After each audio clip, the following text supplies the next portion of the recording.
नमस्कार मित्रांनो, आपल्या चॅनलवरती नवीन असाल तर आपल्या चॅनलचे 1000 सबस्क्रायबर होण्यासाठी आपल्या चॅनलला सबस्क्राईब करून घ्या. तर आजच्या भागामध्ये घडतं असं की इकडे अंगठी चॉईस करण्यासाठी दामिनी धैर्याला घरी बोलावून घेते. धैर्य घाईघाईने घरी येतो. आता घरी आल्यावरती दामिनी त्याला म्हणते, धैर्य तू अंगठी चॉईस कर ना. तर धैर्य म्हणतो, नाही आई, तुझी चॉईस भारी आहे, तूच तुझ्या चॉईसने मला अंगठी चॉईस कर ना. तर आता लगेच ती म्हणते की नाही, हे बघ धैर्य, तूच तुझ्या तुला जे आवडेल ती घे. तर आता धैर्य म्हणतो की नाही आई, मी असं नाही करू शकत, असं म्हणतो. तेवढ्यात तो आता दामिनी म्हणते, थांब माझ्यासाठी तरी. आणि धैर्याला ते बसवते आणि दामिनी तिथून जाते. सावीच्या रूममध्ये येते आणि म्हणते, चल तू हे सगळं लग्न करून देण्याचं हातात घेतलंय ना, चल मग असं मध्येच नाही सोडू शकत तू.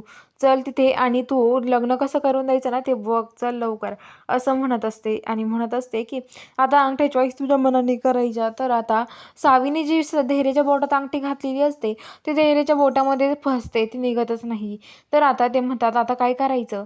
आता साईराम म्हणते, मला ती काही करून अंगठी काढायची आहे, पण ती अंगठी निघत नाही. तर दामिनी म्हणते, जाऊ दे इरा, दुसऱ्या बोटात घाल ना. तुला माहिती आहे का काही गोष्टी कशा असत्या, आपण किती जरी म्हटलं ना त्या गोष्टीचा पिच्छा सोडायचा, ती गोष्ट आपल्या पिच्छा सोडत नाही, असं असतं ते, असं म्हणते. आणि आता लगेच धैर्याची ती अंगठी धैर्याच्या बोटात ती अंगठी दुसऱ्या बोटात घालते मग. आणि आता लगेच धैर्य पण म्हणतो की आता बरं झालं. तर आता लगेच तिकडं जी इरा आहे ती आता काहीच बोलत नाही. तेवढं दयामामाला आता त्यांच्या मनातलं काय आहे आणि दयामामाचं नेमकं काय प्लॅन आहे हे सावीला त्यांना करायचं असतं.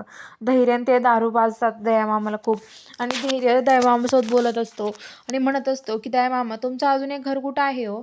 दयामामा म्हणतो, अजून एक घर आहे ना, मला अजून एक घर कोल्हापूरमध्ये, असं ते म्हणतो. तर आता तो दारूच्या नादनशेमध्ये सगळं काही खरं बोलून जातो. आणि इकडं रोडनी चाललेला असतो तेवढा तिकडं पराग आणि ते त्याला किडनॅप करण्याचा प्लॅन करतात. आणि आता पराग त्याच्या तोंडावर शॉल टाकतात आणि किडनॅप करतात इरा, रिनी आणि पराग. रिनी आणि सावी इकडून डोकून बघत असतात झाडाच्या पाठीमागून. आता बघूया पुढील भागामध्ये नेमकं काय घडतं हे बघायला चॅनलला सबस्क्राईब करा.